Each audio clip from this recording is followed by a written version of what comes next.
In this video, you will learn how to add a media query to make printed links more user-friendly. Here we have my web page, and there are a lot of links on the page with things like the pop-up text and other stuff. But when you're printing this web page, the links aren't going to be very useful because you can't click on a printed web page. Let's go in and add a printer style sheet so that these links won't look as jarring when you print the page. Here you have my HTML and my CSS at the top, and I'm going to add a print style sheet at the bottom of my style sheet by just adding an @media query. I'm going to tell it I want this to be a media query for print and projector.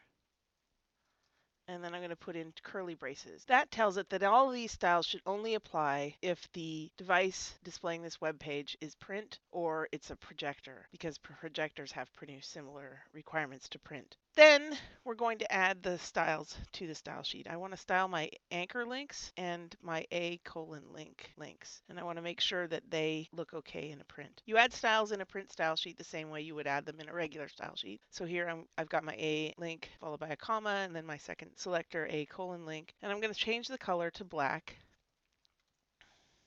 and I'm going to remove the text decoration to none. I'm also going to make sure that the font weight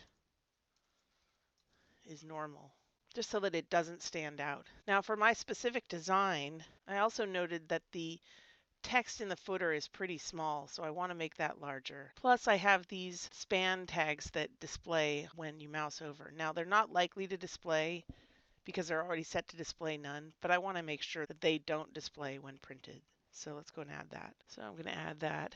I'm going to add my nav a more span, and I'm going to add my footer style to font size medium. Then I'm going to save the document. If this were a printed page, this would affect this contact more link, it would affect these navigation links, and it would affect the links down here, plus it would make this text down in the footer larger. So let's see what happens when we reload. As you can see, nothing changed. That's because I'm viewing it in a web browser, not a printer. However, if I were to print it, these links would change to black, as well as these down here. This text would get larger, and none of those spans would display. And that's how you make your text more user-friendly in a print document.